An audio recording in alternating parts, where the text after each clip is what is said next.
Eu nunca fui muito fã de La Casa de Papel, mas eu não vou negar que eu tô começando a me divertir e pra mim talvez essa parte 4 seja a melhor de todas até agora por corrigir alguns dos problemas que vinham das outras temporadas.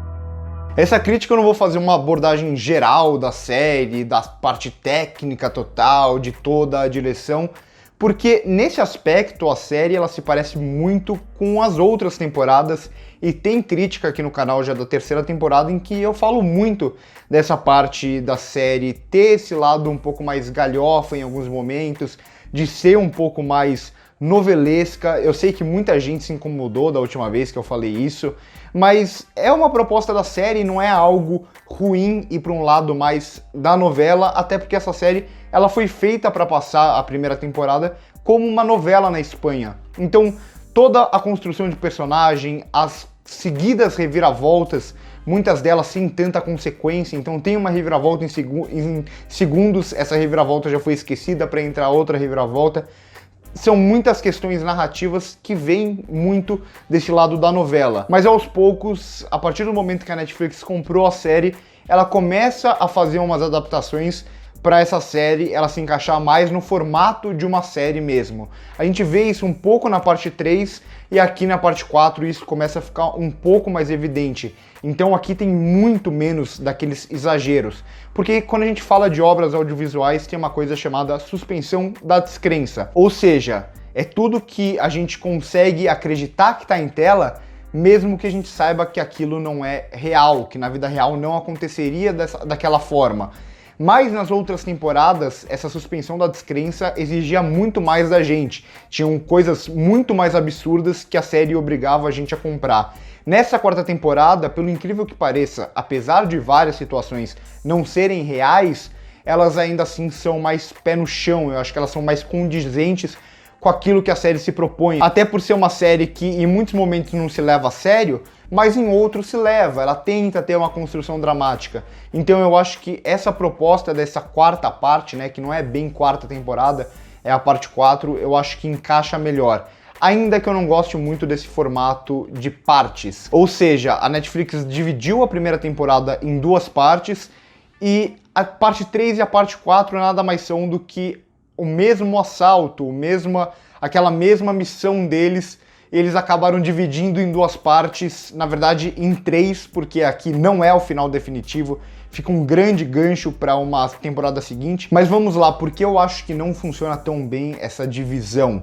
Porque eu acho que a parte 3 e a parte 4, elas podem se fundir em uma só.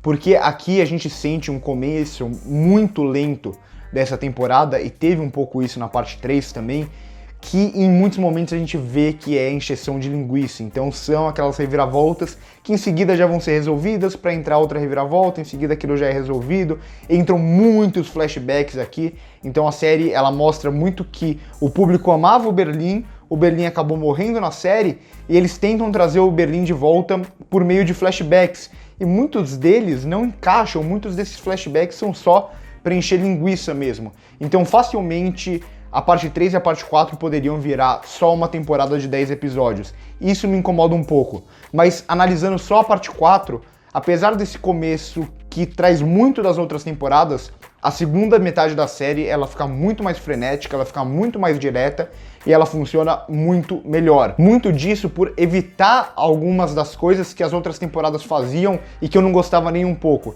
Então uma das coisas que acontece só, acho que uma vez nessa temporada, é aquilo de os assaltantes entre eles ficarem apontando a arma um pro outro e aquela cena que teoricamente é pra ser tensa e a gente sabe que não vai dar em nada e nunca dá em nada. Nessa temporada eles só fazem isso uma vez no começo da temporada e eles param com esses conflitinhos entre o grupo. Lógico, tem um conflito ou outro, mas param com esses conflitinhos forçados só pra ter essas grandes cenas de tensão. Outra coisa que me incomodava muito na outra temporada, e que talvez seja o grande acerto dessa, é que nas outras temporadas o que eles faziam muito é, tem uma situação que eles não têm como sair e aí de repente entrava um flashback e mostrava que aquilo tudo fazia parte do plano do professor, mesmo que todos ali em cena parecessem super tensos, mas na verdade tudo já era parte do plano, só que esse plano só vinha depois desse momento de tensão. Então era uma explicação de como eles iam sair daquilo. Aqui nessa temporada, o grupo ele é obrigado a trabalhar muito mais sob pressão e muito mais com improvisações. Então isso faz total diferença. A gente em nenhum momento a gente sente que o roteiro tá tentando trapacear aqui nessa temporada, nessa parte 4, o que acontecia muito nas outras temporadas e me incomodava demais. E quando entram esses flashbacks para explicar coisas que vão acontecer ali, eles funcionam de uma forma muito mais eficiente, como uma forma de desconstruir um pouco a lógica ou a dinâmica ali dentro daquele grupo. Um exemplo aqui, dando um spoilerzinho, é aquela personagem que ela vai surgir depois no grupo, só que desde o começo ela tá ali dentro, ela tá gritando por um protagonismo desde o começo, que a gente não sabe direito quem ela é. Depois a gente vai entender quem é aquela pessoa, mas desde o começo ela tava ali. Outro acerto da série é mantendo um pouco do que tinha na parte 3, mas aqui ainda mais, é o antagonismo. Na primeira e na segunda temporada, a personagem que agora é a Lisboa, ela não era um antagonismo pro professor. Aquilo era tudo muito fácil pro grupo. Agora com essa inspetora, com o Gandia, são antagonistas muito mais fortes, eles exigem muito mais do grupo, e agora eu vou entrar um pouco numa zona de spoiler, então se você ainda não viu a temporada, para o vídeo agora e só volta depois que você assistir a temporada. A morte da Nairobi vai fazer toda a diferença aqui, porque é o quê? Consequência. Em muitos momentos me incomodava que La Casa de Papel não tinha consequência. Parecia que eles estavam ferrados e aí eles conseguiam sair daquilo muito fácil. Agora não, agora eles têm a ousadia de trazer essa consequência que é a morte da Nairobi, que é uma personagem muito querida por todos nós. E até fizeram isso nas outras temporadas com o Berlim, mas o Berlim ele tinha um certo antagonismo. É muito mais fácil você matar um personagem que é anti-herói do que você matar uma heroína que todos nós gostamos. Então agora, com essa morte da Nairobi, a gente começa a sentir muito mais pela vida dos personagens. Foi um estalo pra mim e eu comecei a falar, opa, então a série ela tá disposta a matar qualquer um ali. Então você começa a se preocupar muito mais pela vida de cada um, o que é importante porque todos os personagens têm tempo de tela, todos os personagens têm importância. E nesse sentido, eu não sei se vocês concordam, mas eu acho o professor como esse personagem quase onipresente, onipotente, onisciente, eu não acho ele um personagem tão interessante, como eu não acho a Tóquio tão interessante assim. Só que a série ela consegue se sustentar muito bem pelos seus personagens secundários, que em muitos momentos são mais interessantes até do que esses dois grandes protagonistas. Então o Palermo, por exemplo, é um personagem interessantíssimo. O Denver, que sempre foi aquele cara meio mimado e explosivo, ele começa a se tornar um personagem mais interessante. E nisso a gente acaba entrando nos episódios finais, que são esses 3 ou 4 episódios, principalmente os 3 finais, que o ritmo muda completamente, fica muito mais frenético, muito mais explosivo, muito mais tenso. Então tudo aquilo que eles tentam fazer a série inteira e essa temporada inteira funciona muito melhor nos 3 últimos episódios. Eu acho que isso passa muito pela direção também, que essa temporada tem uma direção muito mais inventiva, muito mais inteligente e que usa muito melhor a linguagem cinematográfica e da televisão. Talvez o roteiro não tenha tanto entretenimento quanto nas outras temporadas, porque não tem tantas frases de efeito, não tem tanto aqueles exageros, não tem tanto aqueles momentos ultra dramáticos, mas eu acho que nesse foco de ser mais direta, principalmente na segunda metade, ela acaba sendo muito mais eficiente como um produto no geral. Até porque os momentos dramáticos da série são os que mais me incomodam. Quando a série tenta se levar muito a sério, eu acho que fica bem brega aqui, até porque na maioria do tempo ela não se leva a sério. Então quando ela tenta construir algumas relações entre personagens e muitos romances, parece que ela sempre fica forçando, sempre tem que ter um casalzinho novo, sempre tem que ter um outro casalzinho.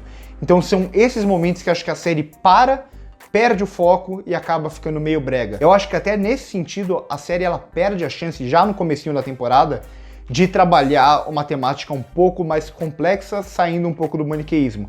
Porque aqui a gente tem dois lados muito óbvios. A gente tem a polícia, que são os vilões, e os assaltantes, que são os bonzinhos. Na verdade, não só a polícia, como todo esse estado que persegue os assaltantes, que são os bonzinhos.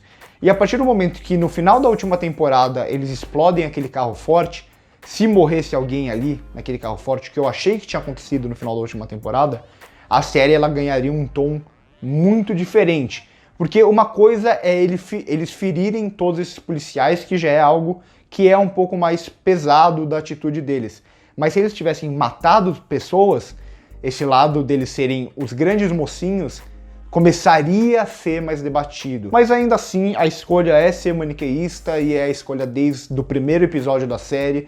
São os vilões, são os mocinhos e deve continuar assim até o final. Não sei quantas temporadas vai ter a mais. Torço para que as temporadas não fiquem se repetindo muito, que eu acho que era algo que acontecia muito antes. Essa temporada até repete algumas coisas, mas ela consegue trazer um tom um pouco diferente, algumas viradas de roteiro um pouco diferentes que me fizeram gostar um pouco mais dela. Mas eu torço para que não fique estendendo muito, porque eu acho que não tem mais muito conteúdo para tirar desse grupo. Eu acho que os personagens não tem muito mais o que evoluir, e se começa a ficar repetitivo, eu acho que começa a ficar incômodo pro público também. Então é por tudo isso que eu vou dar uma nota 7,5 para essa temporada. Só não vai ser mais alto até por causa desses episódios iniciais, que eu acho que eles continuam apresentando os mesmos defeitos das outras temporadas e enrolando um pouco demais, mas principalmente a segunda parte da temporada eu gostei bastante, foi uma grande surpresa, principalmente por ter todo esse lado de entretenimento que funciona muito bem para o público que gosta da série. Então é isso, espero que vocês tenham gostado do vídeo, já deixem seu like se gostaram, se inscrevam no canal se ainda não são inscritos, e comentem aí embaixo se vocês concordam ou não comigo, lógico, numa boa, pra gente poder bater um papo, porque acontece muito em série que as pessoas viram muito fãs de quererem agredir quem tem uma opinião um pouco diferente. Vamos levar tudo numa boa, que a gente pode trocar ideia tranquilamente. Passe no primeiro comentário fixado aqui para ver as nossas outras redes sociais, podcast, Instagram, que a gente faz brincadeiras e passa recomendações lá também. Por hoje é isso aí, corta!